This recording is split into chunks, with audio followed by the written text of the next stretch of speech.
오늘은 고난주간에서 가장 무거운 날입니다. 왜냐하면 예수님께서 십자가에 못 박히신 날이기 때문입니다. 이 새벽에 우리는 그 십자가 앞에 서려 합니다. 우리는 지난 한 주간 이 자리에서 예수님의 십자가에 다가서기 위해 함께 기도하였습니다. 월요일에는 기도의 자리를 되찾았고, 화요일에는 통제할 수 없는 것들을 내려놓았습니다. 그리고 수요일에는 계산하지 않았던 헌신을 묵상하였고, 목요일에는 겟셋만의 기도를 배웠습니다. 그리고 이제 우리는 가장 답하기 어려운 질문 앞에 서 있습니다.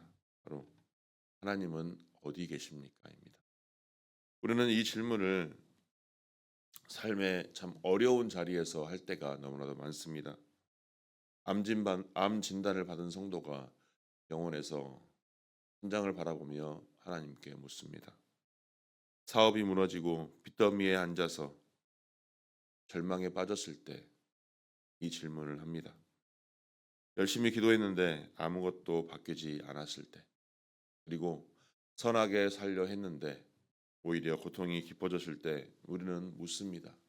하나님, 지금 어디 계십니까? 그런데 예수님께서도 오늘 이 질문을 십자가 위에서 하셨습니다. 제6시가 되매 온 땅에 어둠이 임하여 제9시까지 계속하더니라고 마가복음 15장 34절에서 33절에서 말씀하고 있습니다. 3시간 동안 온 땅에 어둠이 덮었으며 이 십자가의 무게를 감당하지 못한 것처럼 피조세계 전체가 그 고통에 동참하고 있었던 것입니다. 그 어둠 속에서 예수님의 부르짖음이 터져 나온 것입니다. 엘리 엘리 라마 사박다니, 하나님 나의 하나님 나의 하나님 어찌하여 나를 버리시나이까. 하나님의 아들이 하나님으로부터 버림을 받는 것입니다. 그래서 부르짖고 있는 것입니다. 신학적으로 보면 정말 이해가 되지 않습니다. 어찌하여 하나님의 아들이 하나님으로부터 버림을 받는다는 말입니까? 예수님께서는 십자가 위에서 우리의 모든 죄를 짊어지셨습니다.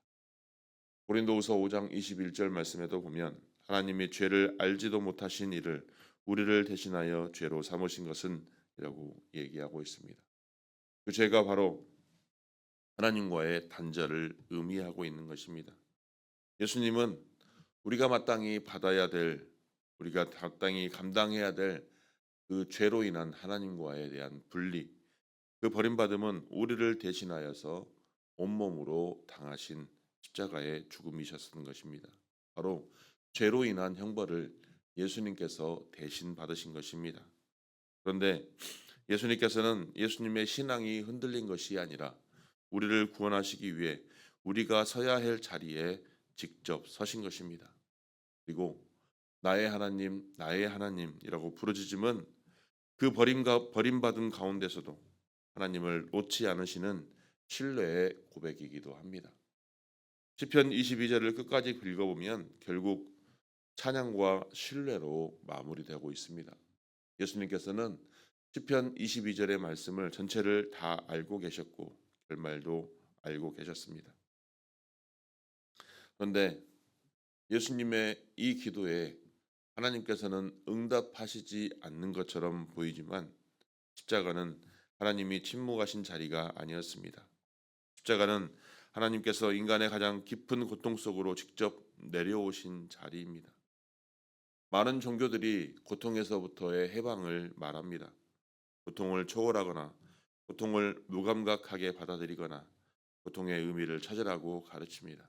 하지만 기독교는 하나님께서 친히 그 고통 속으로 직접 내려오셨습니다. 즉 하나님께서 친히 인간이 경험할 수 있는 가장 깊은 고통의 자리까지 내려오신 것입니다. 고통받는 자들의 고통 속에 하나님이 계신다고. 그래서 하나님은 이미 인간의 가장 깊은 고통, 버림받는 자리까지 내려오셨다는 것을 말씀하고 있습니다. 이는 무엇을 말하겠습니까?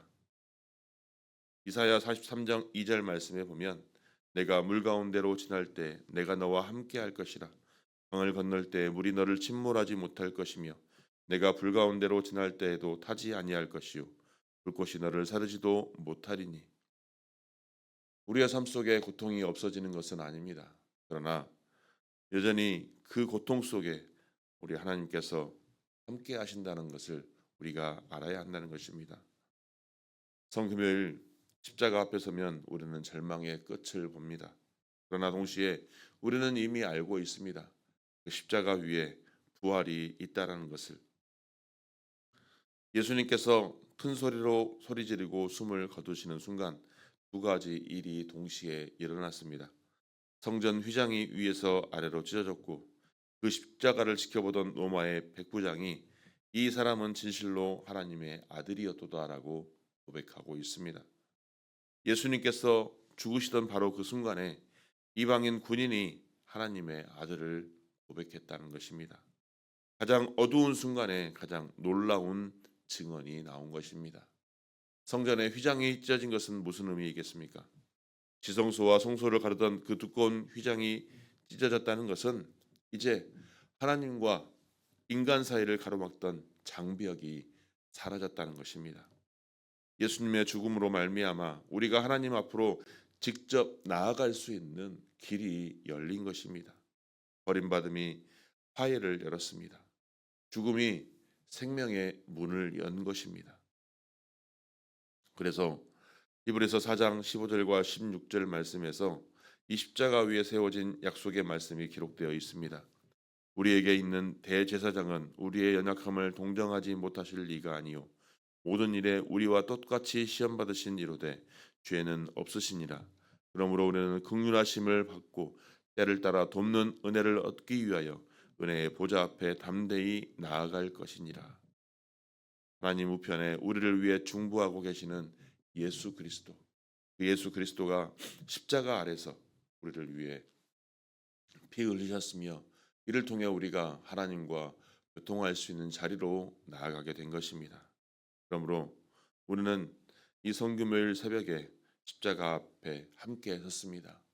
하나님 지금 어디 계시냐고 묻는 우리에게 십자가가 대답합니다.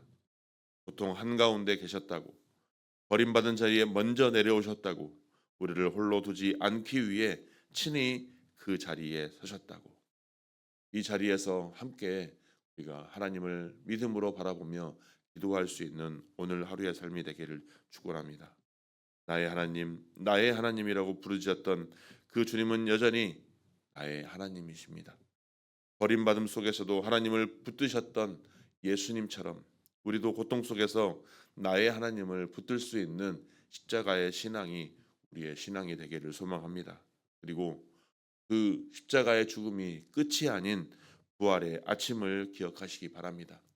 고통의 끝에 십자가의 부활이 있다는 사실을 기억하시고 십자가 너머의 소망 가운데 주님의 이름을 부르며 더욱더 믿음의 길을 묵묵히 걸어가시기를 주님의 이름으로 간절히 축원합니다.